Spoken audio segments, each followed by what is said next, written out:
evening, everyone, and welcome to Metrowest Healing Center in S.Natick, Greater Boston. Guten Abend, meine Damen und Herren. Hello, my familia, Brazil, Silvia, woohoo! Just had to get that out of the way. And of course, hello, Dr. Joe Dispenza and friends, and hello, audience on the internet. Thank you for coming to listen to Break the Habit of Being Yourself, the science behind changing your mind.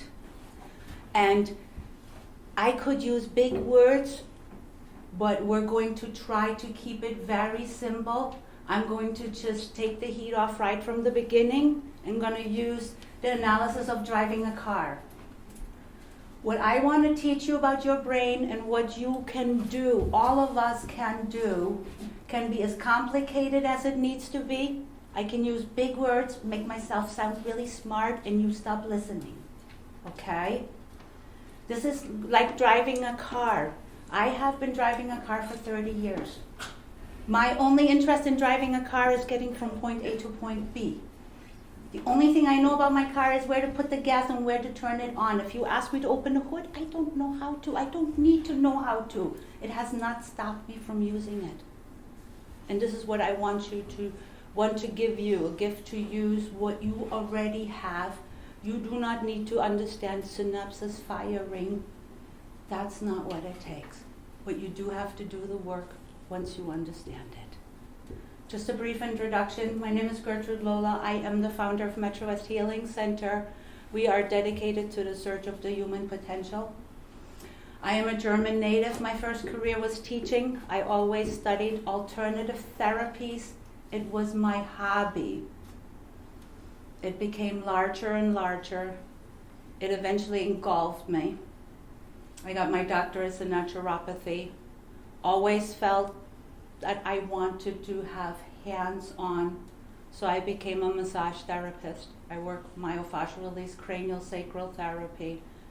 I have been trained by Native Americans. I have been trained by Shaolin masters, looking all over the planet for pieces of the puzzle that help me understand the human potential.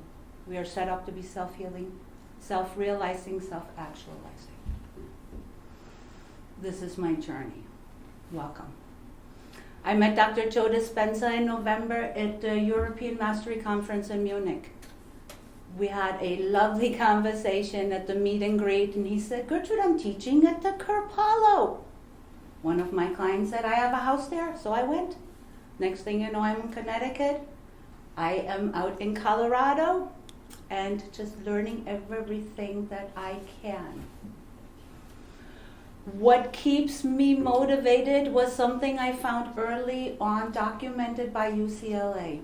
It is the story of Mitchell May. As a 21-year-old, Mitchell was in a severe car accident. He had broken one leg 4 times. The other leg was broken more than 40 times. The doctor that took him in never had a second thought but to amputate the badly broken leg. Mitchell was conscious and refused.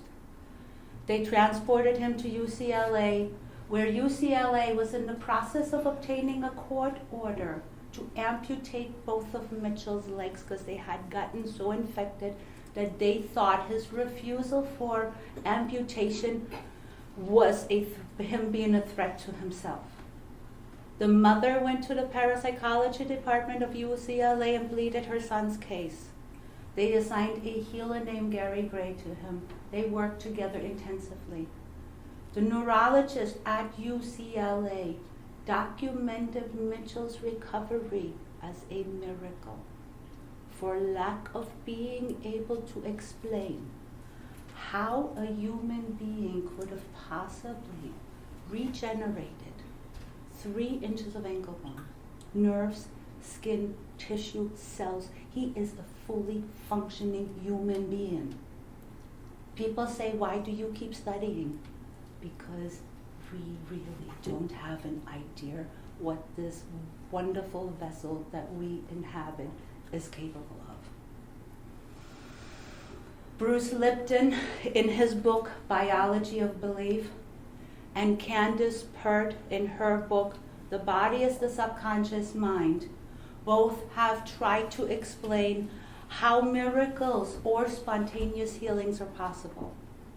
They have used documentation done on true multiple personalities. One personality will come into the body, have blue-green eyes, need glasses. They have to carry an EpiPen because they're highly allergic to dog dander and will have an anaphylactic shock. They're overall a sickly person. You can take the blood, it will verify it. The next personality comes in, has blue eyes, does not need the glasses, warms up to get ready to run a triathlon, is as healthy as can be. You can take the blood values. What has changed?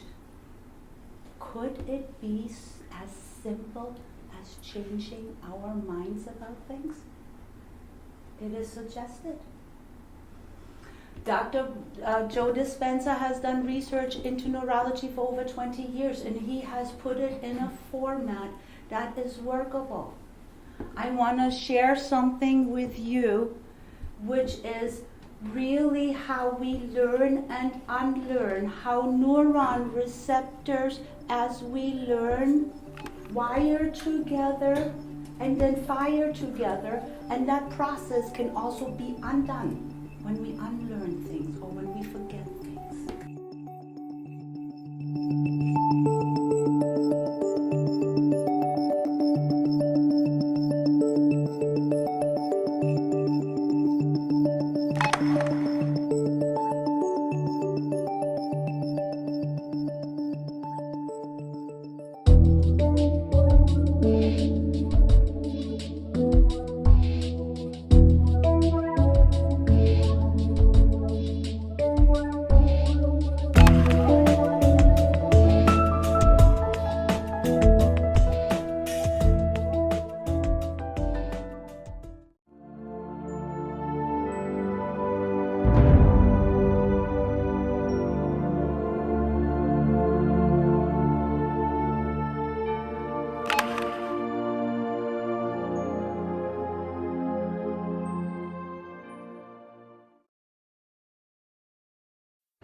Other scientists were trying to say, okay, all these things are happening.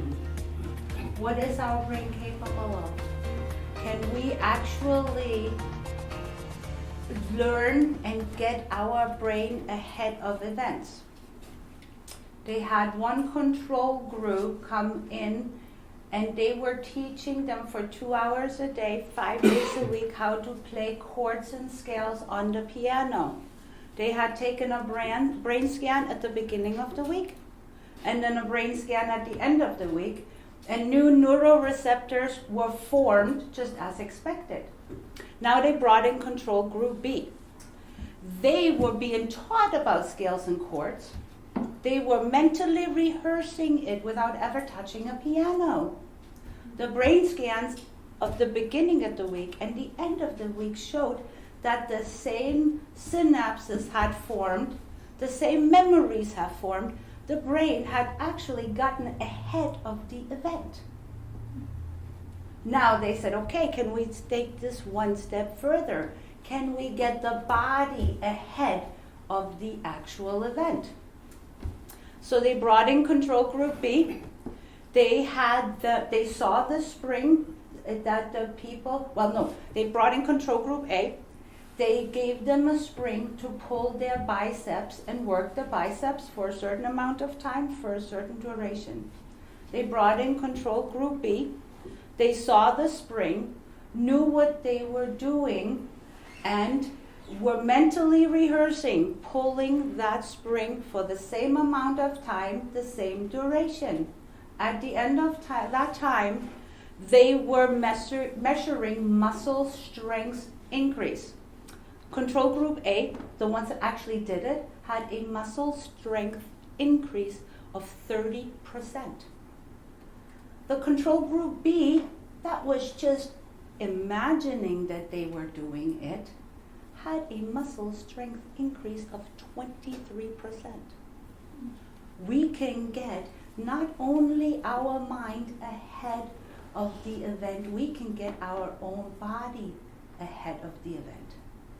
Recently, any of you who have known me some for years have seen the own transformation that I have undergone.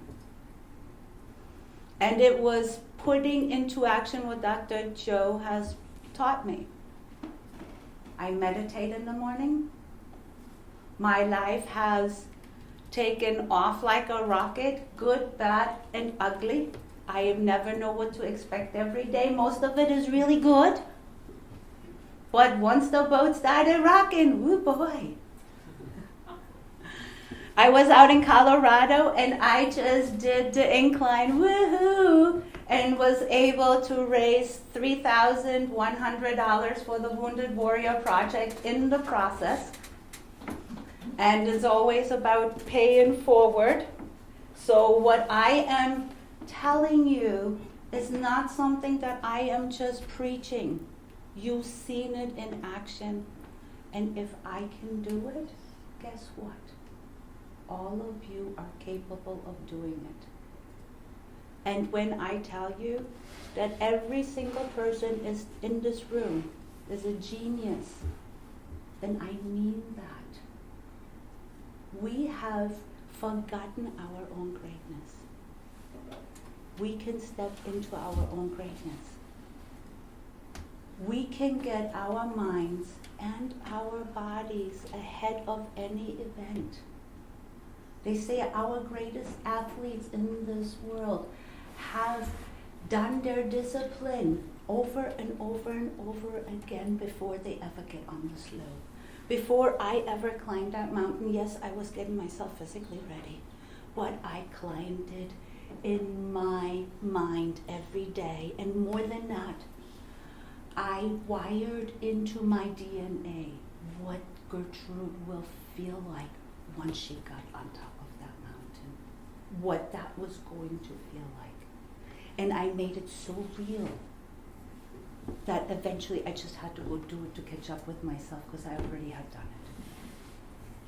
And this is where we can do. If there is something that you cannot do at this moment in your life that is stopping you, use your mind. Use it in your imagination. They have hooked high-level athletes up to physio monitors and had them do their discipline and watch how everything was being fired. They asked these same athletes to do their discipline just in their mind, still hooked up to all those physio monitors. They were firing as if they were in the event. Our body does not seem to know the difference between reality and imagination if we make it so that it just becomes who we are. But we've listened to too many people that tell us we can't do this. And remember, our scientists say we're more than 95% subconscious. That subconscious are programs that have been running in you since you are 6 years old. All these things that you may have heard, you're not good enough, you're not smart enough, you're not pretty enough. How many of us heard, you are awesome, you're so beautiful, you are the most intelligent person? If they would have told us, we would have believed it. But most of us, they didn't tell us, they told us other things, and we believed them. It's time to unlearn that. It's time to regain. It's time to make your mind the boss of your body, not your body letting you, trying to rule you. All right. I have a hard time bringing the feeling into it because my imagination is not that creative. What do you suggest? What do I suggest? To that to keep practicing it, because sometimes, remember, neurons that wire together fire together. There's been a lot of wiring that was set up around pain and suffering, and now It's just an unlearning of that and a relearning of our more natural state. But I know you, Angelina, you can do this. Well, would you suggest to read something about it? Of course, yes. Really nice suggestions. The first book he wrote is Evolve Your Brain. I think, is Joe listening? Read this one. Okay, it really helps. And I have other materials that I will gladly